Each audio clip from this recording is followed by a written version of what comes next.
বিচারক চরিত গ্রন্থ থেকে পাঠ 7 অধ্যায় এবং 8 অধ্যায়। পরের দিন জেরুব্বায়াল অর্থাৎ গিদেওন এবং তার সৈন্যদলের লোকেরা খুব সকালে গিয়ে তাঁবু ফেলল এন হারোদে।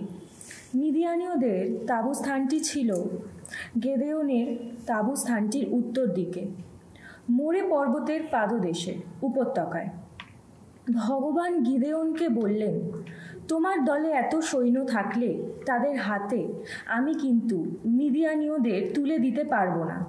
তাহলে যে গৌরব আমার পাওয়ার কথা, ইসরায়েলীয়রা হয়তো সেই গৌরব নিজেদেরই বলে দাবি করে বসবে। তারা হয়তো বলবে, নিজেদেরই বাহুবলে রক্ষা পেয়েছি আমরা। তাই তুমি এখন সকলের সামনে এই কথা ঘোষণা করো যে, যে কেউ ভয় পেয়েছে, যে কেউ ভয়ে কাঁপছে, সে বরং এক্ষুনি গিলিয়াদ পর্বত ছেড়ে ঘরে ফিরে যাক। সৈন্যদলের 22,000 লোক তখন ঘরে ফিরে যাওয়ার পথ ধরল। 10,000 লোক সেখানে রয়ে গেল। ভগবান এবার গিদেওনকে বললেন, এখনো সৈন্যরা তো সংখ্যায় বেশি রয়েছে। তুমি ওদের এখান থেকে নিচে নিয়ে যাওয়া জলের ধারে, ওখানে আমি নিজেই তোমাদের জন্য ওদের চেলে নেব। তোমাকে যার সম্বন্ধে এই কথা বলবো, ওই লোকটি যেন তোমার দলে থাকে, তাকে তুমি অবশ্যই দলে রাখবে। কিন্তু যার সম্বন্ধে বলবো, ওই লোকটি তোমার দলে যেন না থাকে, তাকে তুমি মোটেই দলে রাখবে না। গিদেওন তখন সৈন্যদের সঙ্গে নিয়ে জলের ধারে নেমে গেলেন। ভগবান এবার তাকে বললেন, কুকুর যেমন চকচক করে জল খায়, যারা সেইভাবে চকচক করে খাবে, তুমি তাদের একদিকে সরিয়ে রেখো, আর একদিকে সরিয়ে রেখো সেই সব মানুষকে যারা হাঁটু গেড়ে বসে জল খাবে। যারা তখন আজলা ভরে মুখের কাছে জল এনে তা চকচক করে খেলো, দেখা গেল সংখ্যায় তারা 300 জন। সৈন্যদলের বাকি সকলে তখন হাঁটু গেড়ে বসেই জল খেয়েছিল। এবার ভগবান গিদেওনকে বললেন, ওই যে 300 জন লোক চকচক করেই জল খেয়েছে, আমি ওদেরই মাধ্যমে তোমাদের রক্ষা করব এবং তোমাদের হাতে মিদিয়ানীয়দের তুলে দেব। সৈন্যদলের অন্য সবাই এখন যে যার ঘরে ফিরে যাক। ওই 300 জন তখন তাদের সঙ্গীদের কাছে যত খাদ্য সামগ্রী ও যত বিষাণ ছিল সবই নিয়ে নিল।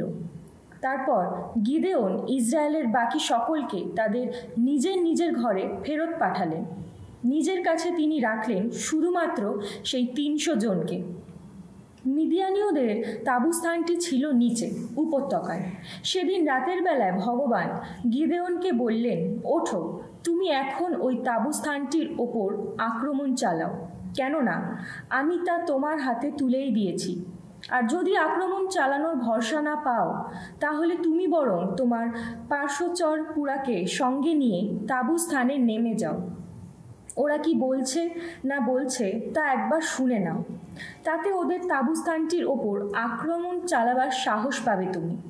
তাই গিদেওন তখন নিজের পার্শ্বচর পুরাকে সঙ্গে নিয়ে তাঁবুস্থানটির পুরো ভাগের সৈন্য ঘাঁটিগুলি পর্যন্ত নেমে এলেন। মিদিয়ানীয়রা, আমালেকীয়রা এবং কেদেমীয়রা সবাই মিলে উপত্যকার সব কোথাও শুয়েছিল। পঙ্গপালের মতোই বিপুল তাদের সংখ্যা, তাদের অগণ্য উট ছিল। ওগুলির সংখ্যা যেন সমুদ্র তীরের বালুকণার মতোই বিপুল। গিদেওন সে সময় সেখানে এসে পৌঁছলেন।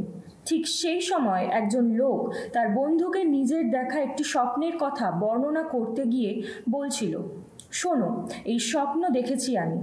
হঠাৎ সামনে দেখলাম জবের একটি রুটি ঘুরপাক খেতে খেতে এই মিদিয়ানির তাঁবুস্থানটির ওপর নেমে এসে একটি তাঁবুর গায়ে এমন ধাক্কা দিল যে তাঁবুটি মাটিতে পড়ে গেল। তা উল্টে গিয়ে হুড়মুড় করে পড়ে গেল। উত্তরে তার বন্ধু বলল, ওটা জোয়াশের ছেলে ওই ইসরায়েলীয়র গিদেওনের তলোয়ার ছাড়া আর কী বা হতে পারে। এর মানে ঈশ্বর মিদিয়ানির জাতিকে এবং এই গোটা তাঁবুস্থানটিকে ওর হাতে তুলে দিয়েছে। ওই স্বপ্নের কাহিনী এবং তার ওই ব্যাখ্যা শুনে গিদেওন তখন মাটিতে প্রণত হলেন। তারপর ইসরায়েলীয়দের তাঁবুস্থানটিতে ফিরে গিয়ে তিনি জোর গলায় বলে উঠলেন, ওঠো তোমরা, ভগবান তো এখন মিদিয়ানীয়দের তাঁবুস্থানটিকে তোমাদের হাতে তুলে দিয়েছেন। তিনি এবার ওই ৩০০ লোককে ৩টি দলে ভাগ করে দিলেন। প্রত্যেকেই হাতে তিনি তুলে দিলেন একটি করে বিষাণ আর একটি করে খালি কলসি। প্রতিটি কলসির মধ্যে জ্বালিয়ে রাখা ছিল একটি করে মশাল। সকলকে তিনি এই নির্দেশ দিলেন, তোমরা কিন্তু লক্ষ্য রেখো, আমি যা করছি তাই করো। শোনো, আমি নিজে যখন ওই তাঁবুস্থানটির সীমানা এসে পৌঁছাবো, তখন আমি যা করব তোমাদেরও ঠিক তাই করতে হবে। আমি নিজে এবং আমার দলের সবাই যখন বিষাণ বাজাবো, তখন তোমরাও তাঁবুস্থানটির চারপাশ থেকেই বিষাণ বাজাবে আর চিৎকার করে বলে উঠবে, ভগবানের জয়, গিদেওনের জয়। গিদেওন ও তার দলের ওই ১০০ জন লোক যখন তাঁবুস্থানটির সীমানা এসে পৌঁছালো, তখন মাঝরাতের প্রহর শুরু হয়েছে। নতুন প্রহরীদের সবেমাত্র মোতায়েন করা হয়েছে।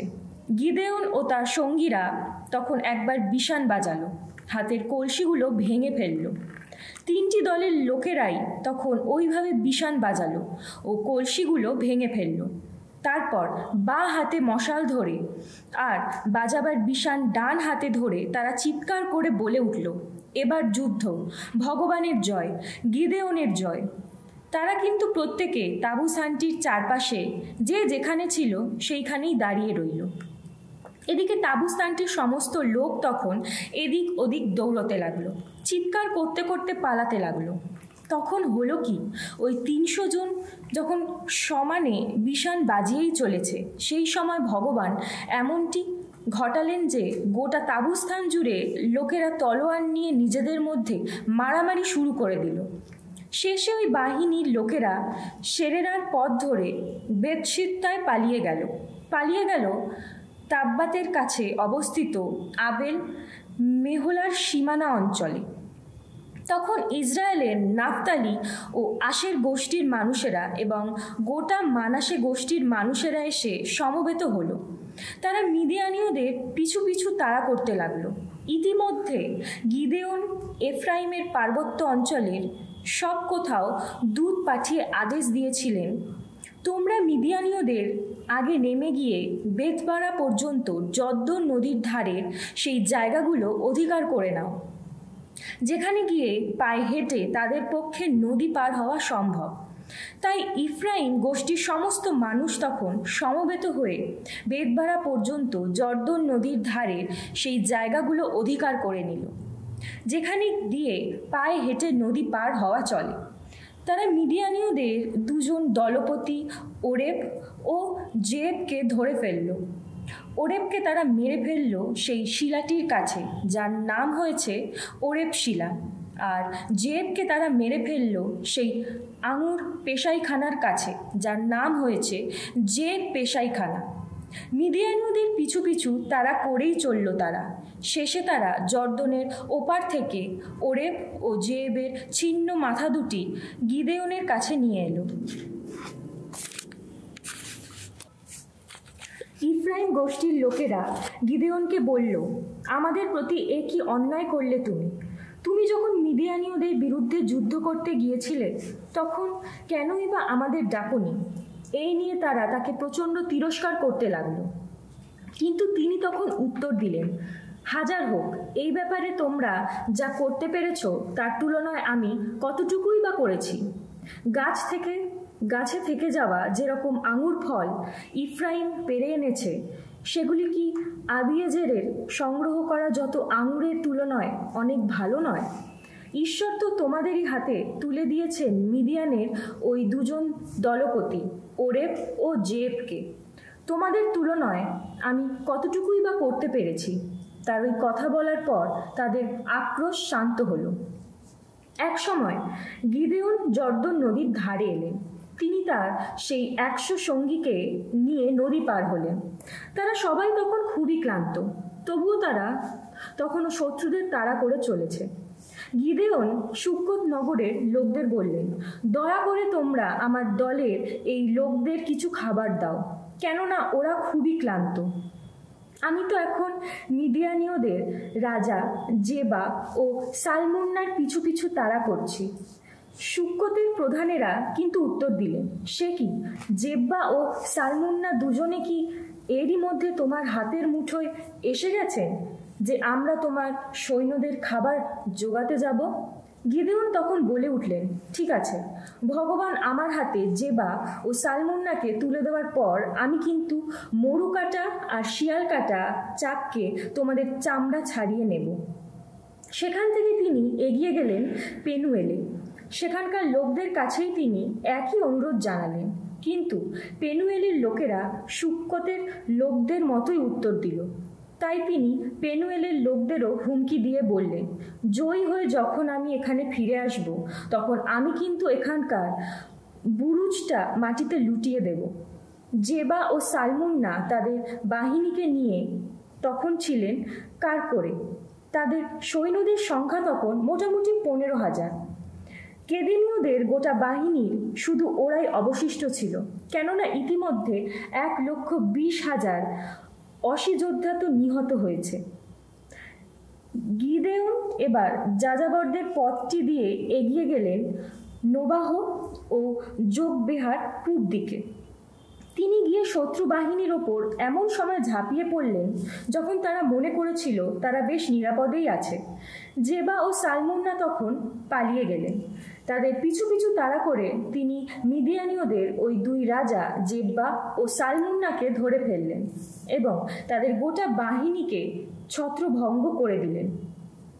জোয়াশের পুত্র গিদেওন এবার যুদ্ধ থেকে ফিরে এলেন হেরেসের চড়াই পথ দিয়ে। পথে সুক্কতের আদিবাসী এক যুবককে ধরে তিনি তাকে নানা প্রশ্ন করলেন। যুবকটি তখন তাকে সুক্কতের যত প্রধান ও প্রবীণের নাম লিখে দিল। মোট 77 জনের নামের তালিকা দিল।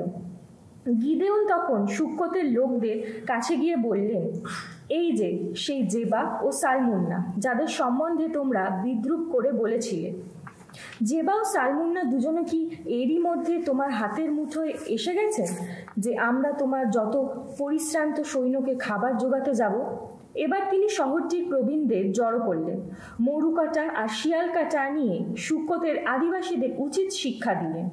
তাছাড়া তিনি পেনুয়েলের সেই বুরুজটা মাটিতে লুটিয়ে দিলেন এবং শহরের যত পুরুষ মানুষকে মেরে ফেললেন। এবার তিনি জেবা ও সালমুন্নাকে জিজ্ঞাসা করলেন, তাবর পর্বতে তোমরা যাদের মেরে ফেলেছিলে তারা দেখতে কেমন ছিল?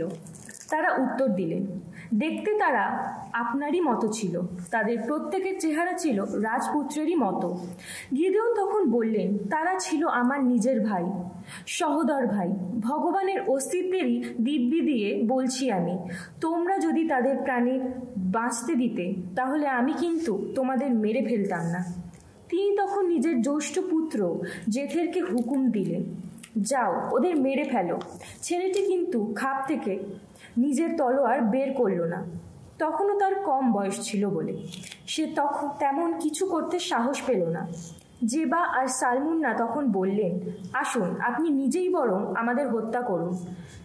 যার যেমন বয়স তার তেমন মনোবল তো থাকেই। গিদেওন তখন নিজেই এগিয়ে গিয়ে জেবা ও সালমুন্নাকে মেরে ফেললেন। তারপর তাদের উটগুলির গলায় যেসব হিলাল তক্তি ছিল তিনি সেগুলি খুলে নিলেন।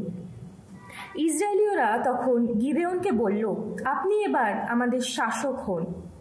আপনি ও আপনার পরে আপনার ছেলে, তারপর আপনার নাতি, কেননা আপনি তো মিদিয়ানীয়দের হাত থেকে আমাদের রক্ষা করেছেন।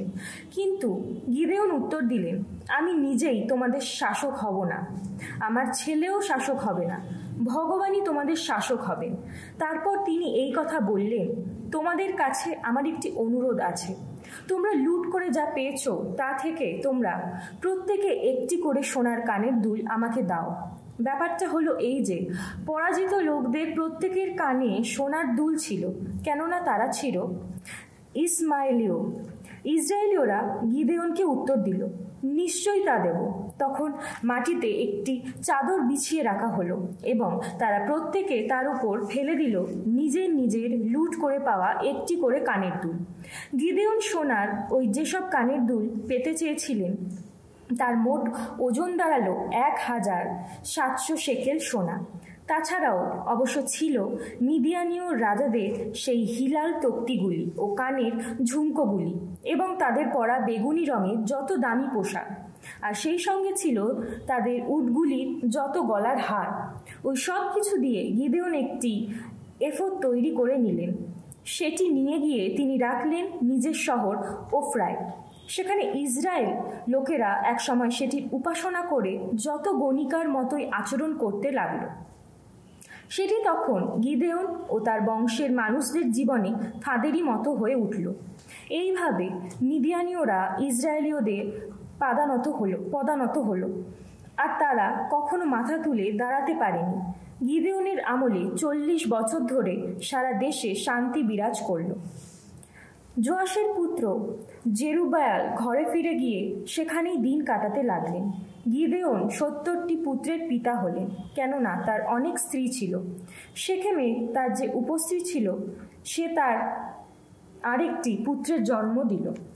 গিদেওন ওই শিশুটির নাম রাখলেন আবিমেলেক। যোয়াশের পুত্র গিদেওন সুখে বার্ধক্যের দিনগুলো কাটিয়ে একসময় মারা গেলেন। তাকে সমাধি দেওয়া হলো আবিয়েজের বংশের নগরী ওফরায়, তার পিতা যোয়াশেরই সমাধিস্থলে। গিদেওনের মৃত্যুর পর ইসরায়েলীয়রা আবার বায়ালদের অনুগামী হয়ে যত গণিকার মতোই আচরণ করতে লাগলো। তারা এবার নিজেদের দেবতা হিসাবে বরণ করে নিল বায়াল বেরিতকে, যিনি চারপাশের সমস্ত শত্রুদের হাত থেকে তাদের উদ্ধার করেছিলেন। ইসরায়েলীয়রা নিজেদের ঈশ্বর সেই ভগবানের কথা মনেই রাখল না। জেরুব্বায়াল অর্থাৎ গিদেওন তাদের মঙ্গলের জন্যে ওই যা কিছু করেছিলেন তার প্রতিদানে তারা তার বংশের প্রতি কোনো রকম কৃতজ্ঞতাই দেখালো না।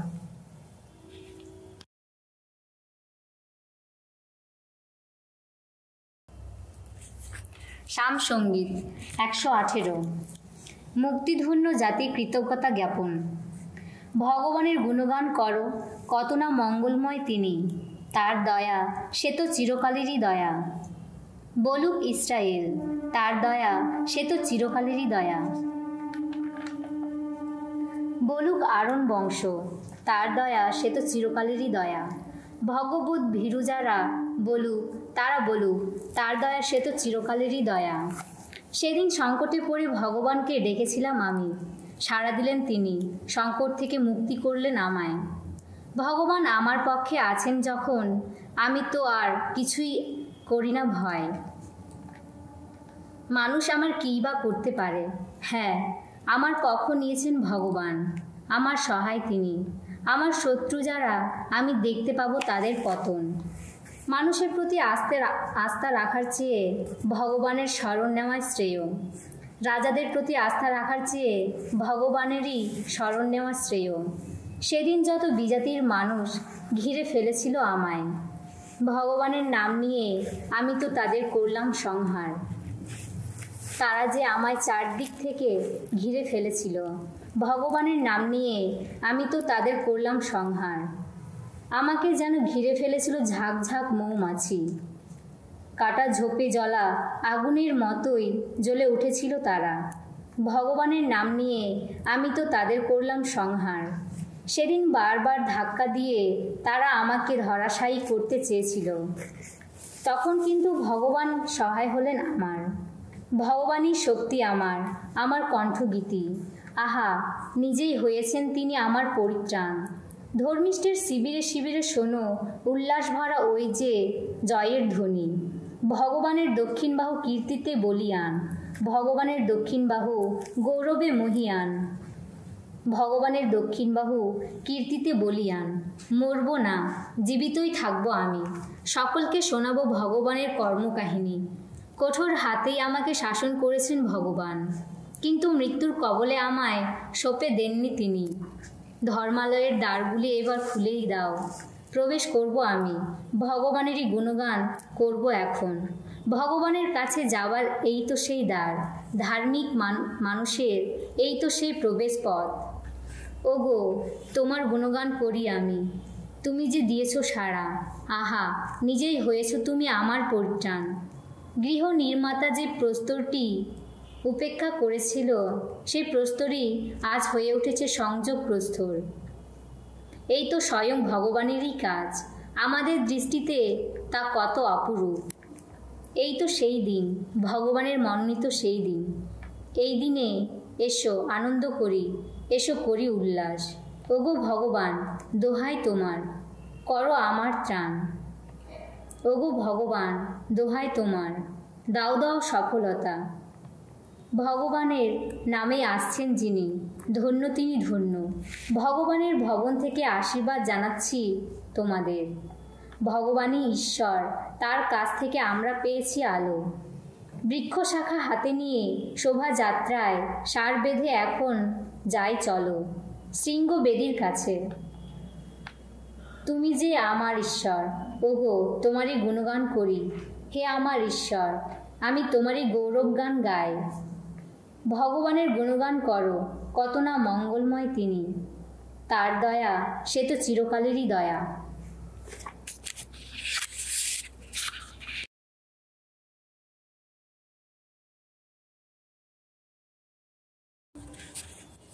যাকবের ধর্মপত্র থেকে পাঠ।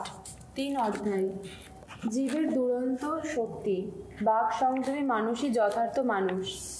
শোনো ভাই, তোমরা সকলে শিক্ষাগুরু হতে যেও না। তোমরা নিশ্চয়ই জানো, আমরা ধর্মশিক্ষা দিই যারা, অন্যদের তুলনায় আমাদের বিচার কিন্তু আরও কঠোরভাবেই করা হবে। আমাদের সকলেরই তো প্রায়ই দোষ ত্রুটি ঘটে। কথাবার্তার ব্যাপারে যদি কারো দোষ ত্রুটি না ঘটে, তবে সে তো সিদ্ধ পুরুষ। সে তো তার গোটা মানুষটাকে লাগাম টেনে বশে রাখতে পারে। ঘোড়াকে বশ মানানোর জন্য আমরা যখন তার মুখে লাগাম পরিয়ে দিই, তখন আমরা গোটা ঘোড়াটাকেই চালাতে পারি।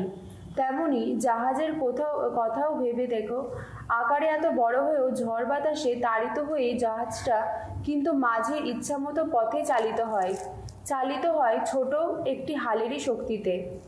তেমনি জীবও একটি ক্ষুদ্র অঙ্গ বটে, কিন্তু সে গর্ব দেখাতে পারে বড় বড় কীর্তি। একবার ভেবে দেখো তো, কতটুকু একটা আগুনের স্ফুলিঙ্গ কত বিশাল একটা বনকে জ্বালিয়ে দিতে পারে। মানুষের জীবটাও ঠিক তাই, একটা আগুন। সে তো অধর্মেরই আপন জগৎ। সে তো আমাদের অঙ্গ প্রত্যঙ্গের মাঝখানে তার নিজের স্থানে বসে থেকে গোটা মানুষটাকে কুলসিত করে। আমাদের এই জীবনের চক্রপথে সে তো সেই আগুন জ্বালায়, যে আগুন তার নিজেরই মধ্যে জ্বালানো থাকে নরকের শক্তিতে। মানুষ বন্য পশু বা পাখি, সরীসৃপ বা মাছ, সব রকম প্রাণীকেই বশে আনতে পারে এবং এনেছেও, কিন্তু জীবটাকে কোনো মানুষই বশে আনতে পারে না। অস্থির অনিষ্টকর একটা শক্তি এই জীব, সে মারাত্মক বিষেই ভরা। প্রভু ও পিতা যিনি, জীব দিয়েই তাকে আমরা স্তুতি জানাই। আবার এই জীব দিয়েই আমরা পরমেশ্বরের প্রতিমূর্তিতে সৃষ্ট মানুষকে অভিশাপও দিই। একই মুখ দিয়ে বেরিয়ে আসে স্তুতি আর অভিশাপ। না ভাই, এমনটি তো হওয়া উচিত নয়। কোনো উৎসের একই মুখ দিয়ে কি কখনো বেরিয়ে আসে মিষ্টি আর বিষাদ জল? বলো ভাই, ডুমুর গাছ কি কখনো জলপাই ফল দিতে পারে, কিংবা আঙুর গাছ ডুমুর ফল? তেমনই নোনা জলের ধারাও কখনো মিষ্টি জল দিতে পারে না। তোমাদের মধ্যে এমন কে আছে যে জ্ঞানী বিচক্ষণ? বেশ, সে তার সদাচরণের মধ্যে দিয়ে জ্ঞানীসুলভ বিনয়ের সঙ্গে কাজ করেই তা প্রমাণ করুক। কিন্তু তোমাদের অন্তরে যদি থাকে তিক্ত ঈর্ষা আর রেষারেষির মনোভাব, তাহলে কিন্তু বড়াই করে সত্যের অপলাপ করতে যেও না। কেননা এই ধরনের জ্ঞান নিশ্চয়ই ঊর্ধ্বলোক থেকে নেমে আসা জ্ঞান নয়, বরং তা পার্থিব জৈব, তা অপদূত সুলভ জ্ঞান। কারণ যেখানে ঈর্ষা আর রেষারেষি, সেখানে বিশৃঙ্খলা আর সব রকম অপকর্ম চলতে বাধ্য। কিন্তু যে জ্ঞান ঊর্ধ্বলোক থেকে নেমে আসে, প্রথমত তা পবিত্র, তাছাড়া তা শান্তিপ্রিয়, সহিষ্ণু, বিবেচক এবং তা সুযুক্তি মেনে নিতে সর্বদাই প্রস্তুত। আবার তা করুণাময় ও সৎকর্মে ফলশালী এবং কপটতা ও পক্ষপাত থেকে সম্পূর্ণ মুক্ত। শান্তি স্থাপনের জন্য কাজ করে যারা, তারা যে বীজ শান্তিতেই বোনে, ধার্মিকতা সেই বীজেরই ফসল।